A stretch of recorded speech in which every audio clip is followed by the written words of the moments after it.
Crawfordsville, playing on one of the best teams I've ever seen, playing for Rich Shabatello, who was a great coach. He is a comic. He's also a school teacher. He's a school teacher and he does some comic work also. So. First of all, Ron, I gotta say, look at this man. He's got the gold chain out, he's got his jacket on. You look like you're ready to MC the Grammys or something. Now, first of all, a disclaimer. I never claimed to be talented, and I sure as heck never claimed to be funny. And somehow here I am. And how the hell do I follow this act? Sorry, Mom, I'm already swearing. Now, I kind of wish I would have gone first, because I don't dance, I don't sing, I don't really play any instruments. But here I am. It would have been a little easier that way. Now I'm starting to feel a little self-conscious. I gotta tell you, I love the fact that I'm not the only guy with the buttons all the way down to here. I just don't do the undershirt though. Because chest hair is really kind of all I got. You wouldn't have to be a dog man, would you? Nope. I got a buddy. He's got a new dog, so I guess you can't play. But anyhow, I got a buddy got a dog the other day. He told me he got a Chihuahua. I don't know about you. Have you ever noticed how Chihuahuas are like the little meth heads of the dog family? They're looking around all paranoid. They got these big buggy eyes. They're skinny and scrawny. I always feel like I'm standing outside of 7-Eleven and it's getting ready to ask me for change. So yeah, I'm a Crawfordsville native. I've lived in the Chicagoland area since 2003. And I wish this was cordless. I like to walk around a lot. I do the same thing when I teach. However, when I moved to Chicago, I actually lived in the city of Chicago for 10 years. I had a brother that moved up there first. He was in a band. He was cool. But I moved up after graduating from college. He had a roommate moving out, so I moved up there. And it was a real culture shock coming from Crawfordsville to Chicago. And the big thing was, and I'm totally cool with this, but it is a culture shock. I don't care who you are, but my experiences with gay culture. I mean, I remember I was working in this restaurant and this very flamboyant man walks up, which is okay, but he walks up and he asks me for directions. I'm like, sorry, man, sir, I've only lived here for like 2 weeks. He says, oh, honey, you wouldn't know. And I'm like, did this guy just call me honey? But that wasn't the worst. A few months later, I go out for drinks after work. Some people from the restaurant that I was in, and we went up to Southport. So the restaurant was on Southport, if you're familiar with Chicago, which intersects with Urban Park. And we went, had a good time. And after we were done, I decided, hey, you know, I'm closer to the Southport Brown Line stop for the L train than I am the Southport stop. I'm gonna walk up there. It's a beautiful evening. And I'm walking up Southport, and I get to the intersection of Southport and Urban Park, and this minivan goes by real slow, and these 5 girls are checking me out. And I'm like, there I am. Combat boots on, pair of jeans, chest hair in the wind, black leather jacket. I've been using a volumizing shampoo lately, can you tell? But anyhow, there I am. This van is going by nice and slow. These 5 girls are checking me out, and I'm like, I still got it. I walk across the street. I start heading down Urban Park, and the van pulls over. Oh, well, this could get interesting, right? So I walk up, and I see all 5 of them get out. They're standing on the sidewalk side of the road. And as I get a little closer, I get from about, oh my God, is that Steve Freeze? This guy can tell you a couple stories about him. I remember the last time I saw him, I had to go back over to his son's house to get my bike. We had a good time that night. I'll leave it be. But anyhow, I get from about here to Mr. Steve Freeze. And I'm like, oh dear God. There were 5 trannies. 5 he-she's. Yeah, that's what I said. Shit, you're right. You know, when my student says that, I'm always like, where? I don't want to step in it. But anyhow, so there I was. And this little short one seemed to be the leader of the group. And they're relentless. It stops and goes, hey. I'm like, hi. Where are you going? Home. Why don't you come party with us? I don't really want to party. No, come on, come party with us. No, my girlfriend wouldn't like that. I wasn't even dating anybody at the time. My girlfriend wouldn't like that. Oh, she doesn't have to know. I'm like, yeah. And then she says, well, then let me have your number then. I'm like, oh, okay, 577. No, don't make one up either. I'm like, no, it's my cell phone number. I didn't have a cell phone. So I totally make up this number. The 5 and the, they were surrounding me. I felt like I was getting ready to either, well, you don't even want to know what I was thinking was getting ready to happen. But anyhow, they all get back in the van, and as they start to pull away, because I'm kind of trying to make my way down, the van kind of comes up by me, and it, I guess, or she, or whatever, leans out of the passenger side window and says, I'm calling it. And I'm just like, what do I do? And I look, there's an alley running this way. And I first thought in my mind was, run! So I take off running down this alley. I run for like a block and a half. And then I somehow come up, I'm like just right by the Urban Park Brown Line stop. I'm like, and I go in, I get in the station, and it wouldn't be funny if this story ended with, I get on the train, and before it takes off, I hear, hey. But when I get back to my apartment, my brother with some of his roommates are sitting there, and I tell them the story. My brother's just laughing. I'm like, what's so funny about that? He's like, dude, you're freaking huge, man, and you ran from a bunch of Hishis. I was like, I didn't know what to do. They looked too much like women for me to hit. I didn't know. So it was a bit of a culture shock. Now,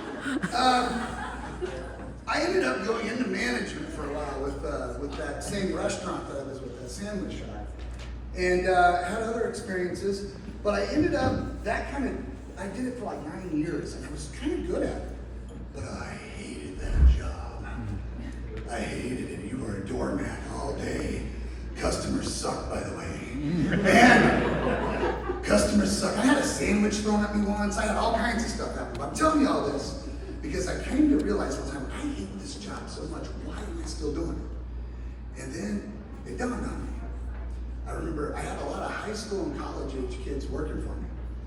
And they would ask me to come in, help them with a paper. I would do that, a short answer exam. But I remember in particular one day, I had a bunch of kids from Lane Tech High School that were working for me at Lincoln Square.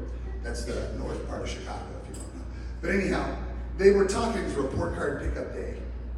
And I hear this one girl say, I get $50 for every A. I get like $20 for every B. And this other kid's like, yo, man, my dad gives me like $30 for an A, you know, like $20 for a B. This goes on, I'm just kind of listening. And they're like, hey, Curran, what'd you get when you got good grades? I said, I didn't get my ass beat. And it dawned on me that I need to go into teaching. As an English teaching major, the kids were keeping me in the business, why not do it? So I went back to school, and I had this wonderful student teaching experience in Evanston, if you're aware of what Evanston's like. I had AP juniors for 17 weeks. These are kids that a certain percentage of them go to Ivy League schools. Like a kid from Harvard comes back. I mean, I had to stay on the game. These kids would call me out and stuff, right? Anybody could teach these kids. And then I had my first teaching job. Bronzeville, 47th and Greenwood, South Side, Chicago. I remember my first day. I had spent the whole weekend getting the classroom ready. It was all decorated up, and I was just all pumped about welcoming my students. And I remember that first class. I'm like, what the hell is happening? Everything I learned, I didn't learn jack about teaching. No, I didn't learn how to teach until I got to the south side of Chicago. And let me tell you, you have to encounter a lot of crazy things as a teacher of urban youth. First thing I realized was that I can't expect these kids to change. I gotta change, right? But one of the things is you have to, as a male teacher in an urban school, there's a lot of times you double as security. Yes, the security staff and I are like this. And a lot of people are like, and there are certain, a little more beta male, as we sometimes say, who are like, no, that's not my job, man. The union says I don't have to help break up a fight. And I'm like, man, you stay in there and just let me. So anyhow, we had this huge brawl. And I got a lot more stories than this, but this one I remember very, very well. We had this 8-on-8 brawl. 8 they were all gang members. And it was all hands on deck. for male staff members and security. And we couldn't get control. The PE teacher got a metal folding chair over his head. I didn't know how somehow teaching it would involve WWE wrestling, but it was that bad. It got so bad we had to call the cops. And so the Chicago police officers show up. And they cuff them all.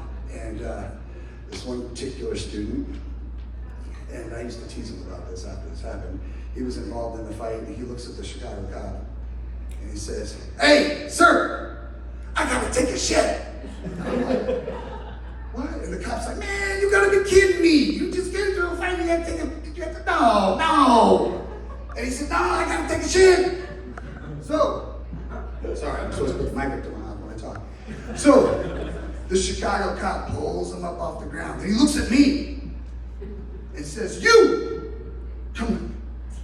I'm like, "Man, how do I get pulled into this?" So I ended up having to go with him. He opens up the bathroom door and he goes, "I want you to stay right there by that door." He's like, "I don't want him to say I touched him or anything like that." And so I'm sitting there watching him, and he says to the kid, "All right, now this ain't no gay shit or nothing like that. Now look, you don't flush that toilet either when you're done. I gotta look at it."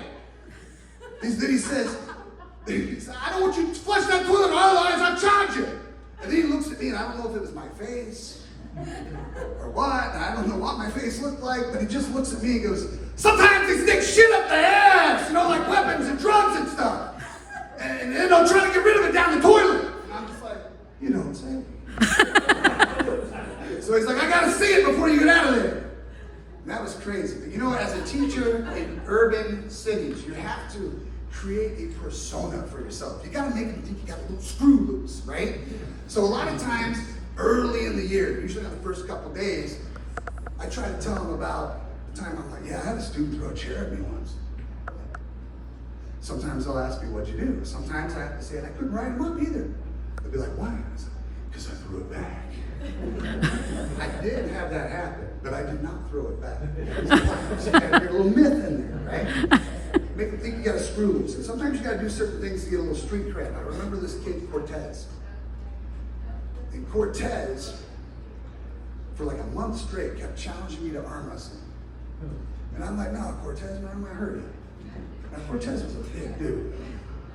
And it made me kind of nervous. I was like, I'm a little afraid I might not be able to beat Cortez in arm wrestling. You can't show weakness, And not when you're working with those kids. So finally, one day, Cortez wasn't doing his work. He was acting up. And I said, "All right, Cortez, because you got to take chances sometimes, right? Sometimes risks pay off." I said, "Cortez, if I arm wrestle you and I win, will you shut up and do your assignment?" He looks at me and says, "What's in it for me?" I said, "If you win, I'll excuse the assignment." He's like, "All right, let's go, Mr. Curran." So we sat there, and then guess what? I beat Cortez. I was kind of surprised myself. He's a big kid. And I beat him, and this one kid, Dante, gets up and goes, "I told you not to fuck with Mr. Curran!" And I said, "Dante, you watch your mouth." But you're right. Don't fuck with Mr. Curran. So you gotta have to create a little bit of persona for yourself. Now, one thing I have been getting used to, about a year ago, I became a divorced single father. So that's been, you have to get adjusted to that. And I remember when I moved into my first place, I had a space above the fireplace. I'm like, something's gotta go there. Something manly. And so I saved up for a while, I researched it, and I got a late era Viking sword. I put it up there. It is amazing the cool, stupid crap you can buy when you don't have to justify it to anybody. It's great. It was awesome. But even dealing with the kids and stuff is a little different, and it's all just you there sometimes, And my son recently had to start wearing a dental face mask, right? So I kind of made a mistake. I started calling him Hannibal Lecter. And then I kind of made a mistake, did a side-by-side picture of Hannibal Lecter with his face mask on and my son. And when I showed it to my son, he looks at it. You gotta understand, my son's like 10 going on 45, right? So sometimes I feel like I'm talking to one of my colleagues when I talk to him. He sits there and looks at it, and he's all quiet, and he just turns and kind of disappointed and says, "God damn it, Daddy." I thought he was like 45 years old. Anyhow, I have lots more stories. But we're running out of time. It's 8 o'clock. Thank you very much.